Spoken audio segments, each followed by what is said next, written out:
évidemment chargé en émotions avec 3 consultants au top et Jean-Philippe qui est avec nous pour cette partie. Comment ça va, Jean-Philippe ? Ça va, comme on parle de péril.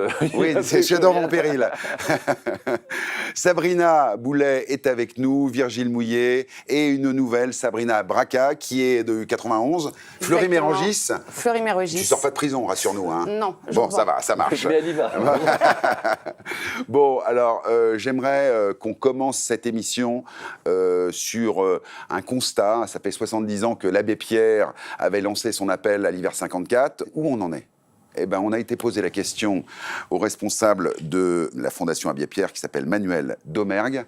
Regardez, les chiffres sont édifiants. Quand vous avez un parcours de vie accidenté, perte d'emploi, problème de santé, vous avez droit quand même au logement. Hein. Le droit au logement, c'est pour tout le monde.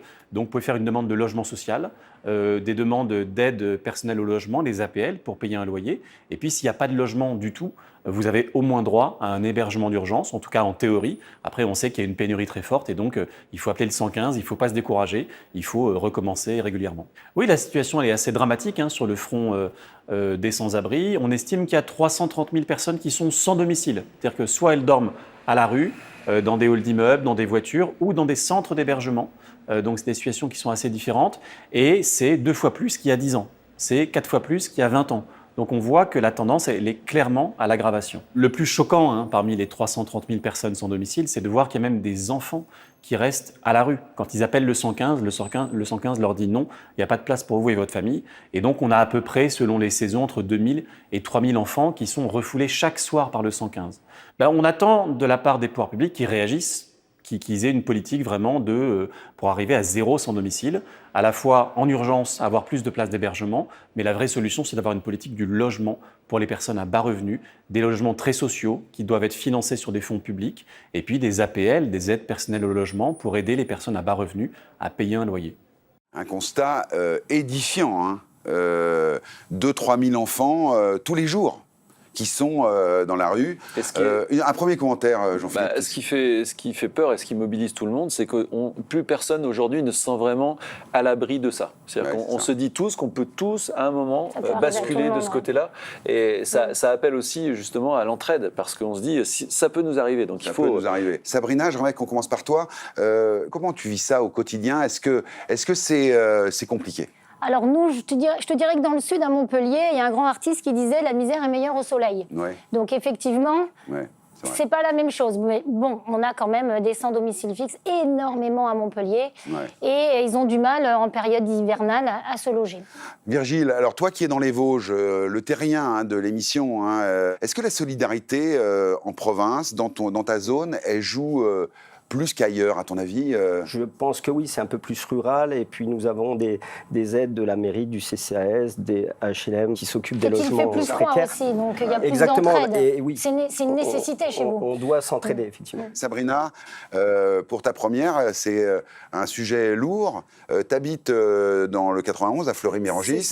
Tu es de plein fouet dans ce genre de soucis, toi, non ? Un petit peu, oui. Puis au niveau entraide, alors il y a des associations comme la Croix-Rouge qui essayent de venir en aide à ces gens-là, mais au niveau de la population, on est tellement nombreux qu'au final, on ne fait pas spécialement attention. On ne connaît plus ses voisins. Il y a moins d'entraide qu'avant, c'est certain. Alors, il y a quand même des initiatives, la fête des voisins, il y a des solidarités qui se mettent en place. En fait, il faut recréer un réseau qui n'existait plus. Et c'est possible. On n'est pas obligé d'être amis avec ses voisins, mais au moins de les connaître, c'est vrai. Bon, j'aimerais qu'on continue un petit peu ce tour d'horizon avec un cas dont vous vous souvenez certainement.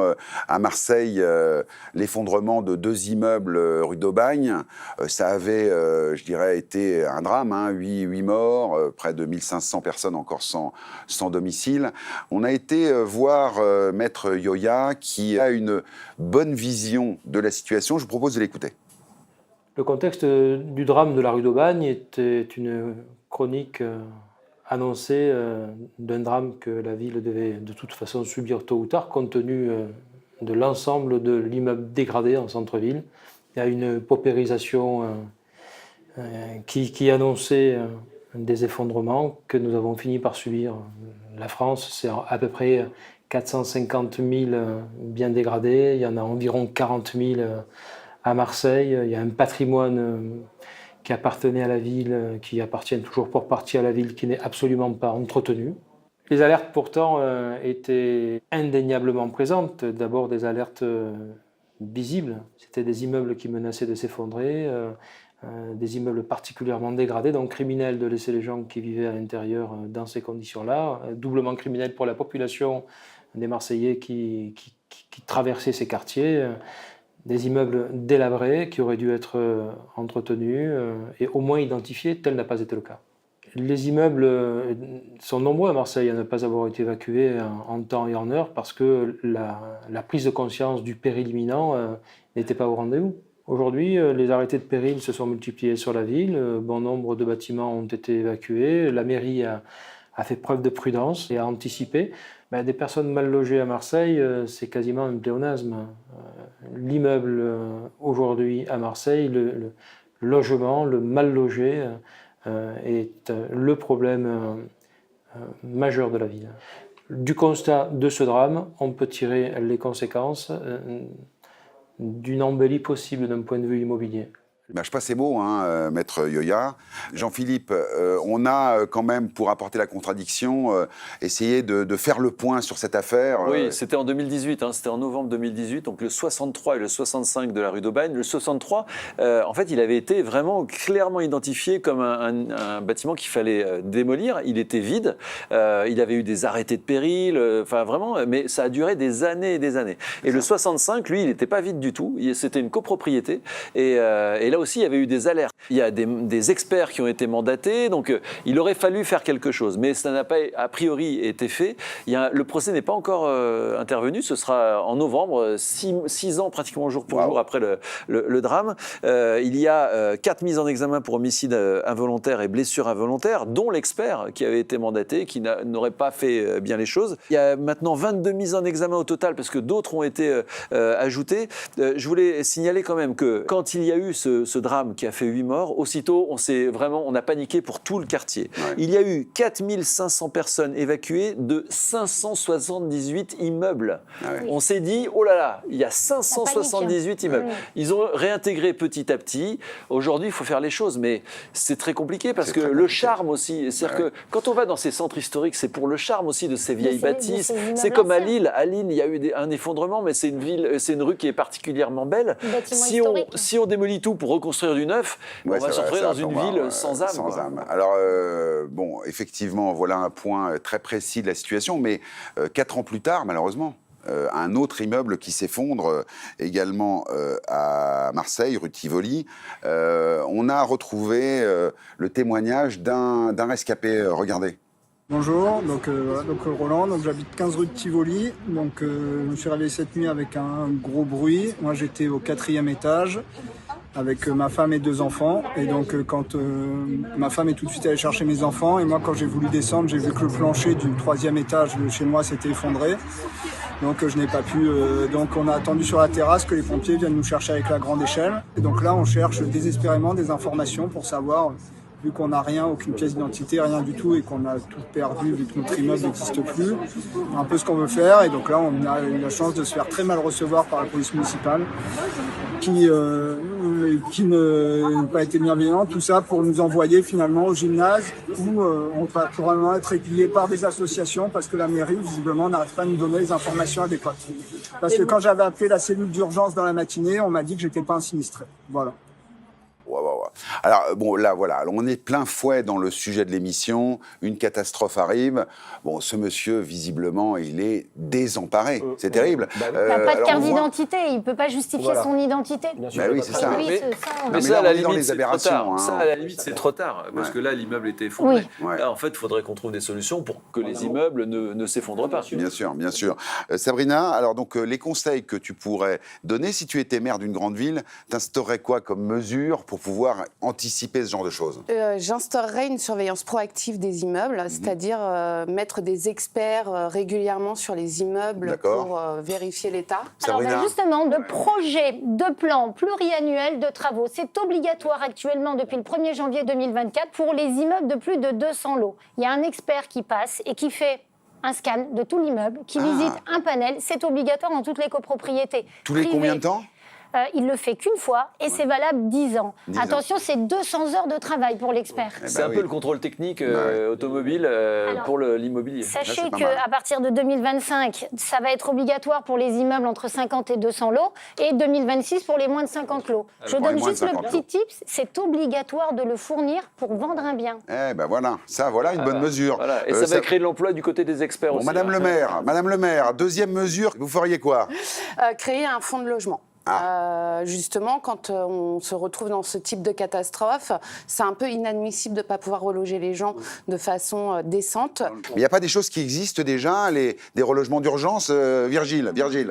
Si, il y a des centres d'accueil d'urgence, mais c'est pas assez précis. L'abbé Pierre l'avait fait en 54, il avait reconstruit plein de choses. Aujourd'hui, effectivement, ils sont un peu... Jean-Philippe, réformer les procédures juridiques et administratives, on est d'accord? Aussi, mais moi, ce qui me fait peur, c'est que là, il faut donner de l'argent en plus au syndic, il faut donner de l'argent en plus à la collectivité.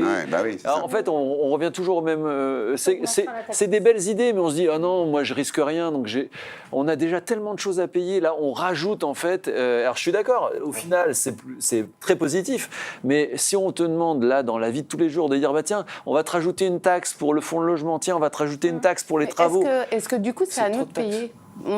Pour moi, ce serait plutôt c'est à la toujours ville, c'est aux contribuables de payer. On le remet sur la taxe foncière, voilà, sur la taxe d'habitation, les taxes. Pour rebondir à ce qu'on disait avant, les assurances pourraient aussi nous dédommager de cela et nous reloger. Ça existe, après, pas pendant 6 mois. Mais... parlons des assurances, justement. Est-ce que vous avez une vision précise de comment on peut s'assurer contre les catastrophes? Qu'est-ce que les assurances jouent comme rôle dans ce genre de drame? Sabrina? Alors, les assurances, elles prennent en charge. À partir du moment où il y a un arrêté préfectoral, où il y a un drame, l'assurance, déjà, elle vous reloge. C'est obligatoire. Alors, il y a un temps temporaire, on va aller dans des gymnases, on va parcourir un peu un cycle infernal. Mais après, on est relogé. Combien de temps ça dure? Ça dépend des communes, mais on ne peut pas non plus avoir des bâtiments vides en disant s'il se passe quelque chose, on aura de quoi reloger les gens. C'est un peu normal aussi. J'ai compris, mais en moyenne, par exemple, là, ces gens, ils ont été relogés quand il y a un problème, un incendie. Quand c'est un très gros combien de temps? À Marseille, tu vois bien, il y en a, après plusieurs années, ils sont toujours pas relogés. Et à côté de ça, il peut y avoir... Ils vont dans des hôtels en attendant quand même, mais ils n'ont pas le logement. Dans une zone tendue, c'est compliqué de trouver de la place. Bon, moi, j'aimerais qu'on continue sur ces témoignages parce qu'on a la chance d'avoir beaucoup d'experts partout en France, mais ces experts ont aussi une vie. Et F. Perrault a eu un événement pas banal qui se termine bien finalement, mais écoutez son témoignage, c'est édifiant. C'était en 2014. J'étais à une réunion et là, je reçois un appel qui m'indique qu'il y a le feu chez moi. Donc évidemment, je laisse tout en plan, je pars tout de suite. Et là, une scène un peu apocalyptique, de la fumée qui s'échappe de la maison. Heureusement, ce jour-là, mon fils aîné ne dormait pas. Quand il a vu la fumée, les flammes, il a eu l'instinct de sortir son petit frère et ses petites sœurs. Voilà. Plusieurs camions de pompiers, la police. Je ne pourrais même pas dire exactement combien de temps il s'est écoulé. Et les pompiers reviennent en disant écoutez, est-ce que vous savez où dormir ce soir? Et moi, bêtement, je leur dis ça y est, vous avez terminé, on va pouvoir rentrer chez nous. Et là, ils m'ont dit non, vous ne comprenez pas en fait ce qui vient de se passer. Mais non, ce n'est pas possible. Donc, il a fallu trouver une solution d'urgence. Je pensais que ça allait durer quelques jours. Malheureusement, ça a mis beaucoup plus de temps. Et là, on se rend compte qu'on perd une vie. Et c'est-à-dire que les souvenirs des enfants, leurs dessins, les photos, toutes ces choses-là, ça a été très, très dur. Et ça l'est encore aujourd'hui. On voit là, grosse émotion. On le voit, c'est encore présent. Maintenant, il y a quand même une chose positive dans ça, c'est que les enfants et l'aîné sauvent la famille. Apprenez à vos enfants à détecter les dangers et à réagir en cas de danger. Vous, Sabrina, toi, en tant que mère de famille, est-ce que tu penses à inculquer ce genre de réflexe? Moi, je le fais, mais il y a des cas pour anticiper les départs de feu. Est-ce que vous savez, en France, le cas le plus présent pour un départ de feu? Je sais pas, la prise électrique. C'est ça, c'est Alors, c'est pas le sapin de Noël, mais c'est effectivement tout ce qui est l'électricité. Moi, j'ai un truc à rajouter, c'est d'envoyer, quand on achète un bien, qu'il soit en électricité, bien ou non, d'envoyer en recommandé à votre assureur d'accord, ce diagnostic électrique pour qu'il vous assure en connaissance de cause et qu'il n'aille pas dire après votre élec n'était pas aux normes. Il peut trouver une clause, très bien. Très bon conseil de Virgile. Donc quand tu achètes un bien, que tu rentres dans les lieux, tu envoies des photos, c'est ça que Non, le diagnostic qui est Le diagnostic diagnostic électrique, très on bien l'envoie vu. recommander à son assureur et là au moins on peut En être cas d'incendie, on se dit, on avait une assurance. Le mieux c'est d'appeler l'électricien pour refaire ce qui n'est pas aux normes, mais ça peut nous couvrir pendant les travaux. Tu retiens quoi de cette première partie, Jean-Philippe ? Normalement, en première partie, je ne suis pas là. Alors là, ce que je retiens surtout, c'est qu'il y avait quelqu'un à table qui était vraiment très bon. Ah oui. C'était moi. Oui, c'est ça. Non. En fait, et c'est vraiment, on est très fiers de cette émission parce qu'on sort un peu de notre cadre. Là, on parle de ce qui est sérieux, de ce qui est grave dans l'immobilier, comme tu le disais. Avec ce constat, on l'a vu tout à l'heure avec la Fondation Abbé Pierre. Et en fait, le premier constat qu'on retrouve ici, ce qu'il faut retenir, je trouve, de cette première partie, c'est la solidarité. C'est-à-dire qu'en fait, il faut être solidaire avant, c'est-à-dire bien être attentif aussi à ce qui se passe. Par exemple, si on a une personne âgée qui est dans l'immeuble voisin, vérifier qu'elle sait encore comment fonctionne le gaz, etc. On n'a pas parlé, mais effectivement, il y a les gens qui tombent dans les escaliers, qui tombent chez eux, etc. Donc soyez attentifs à vos voisins. Il faut connaître nos voisins, en fait. Et c'est vrai qu'au mois de juin, on a fait la fête des voisins, etc. Mais toute l'année, il faut être attentif aux voisins, surtout les plus précaires aussi, parce qu'on a vu, il faut pouvoir aussi être solidaire après coup. Alors, au niveau, et Madame le maire, parce que tu es devenu maire, c'est vrai qu'il faut que les institutions nous imposent de prévenir et de faire des travaux, parce que moi, honnêtement, et je le dis, et je l'ai dit tout à l'heure, si on ne m'impose pas de payer des travaux préventifs, je ne le fais pas, évidemment. J'ai déjà tellement de charges. Quand on est propriétaire, on a les charges, on a les impôts, on a des taxes. On ne va pas en rajouter de façon préventive. Donc il faut qu'on nous les impose. C'est comme le contrôle technique automobile. Si on ne nous l'impose pas, si on n'impose pas de réparer, on se dit tant que ça roule, ça roule. Bon, moi je ne suis pas d'accord avec ça, mais effectivement, c'est quand même des fortes incitations. La nature humaine, c'est ça. Mais fortes incitations. Quand on regarde le budget, on se dit non, j'ai pas envie de payer en plus. Et donc ce qu'on retiendra de cette première partie, c'est la solidarité. Il faut être solidaire. Merci Jean-Philippe, merci à vous trois, les experts. Vous le savez, en fin d'émission, je vous l'ai dit, on reçoit Mallory Nataf, la star du miel et les abeilles,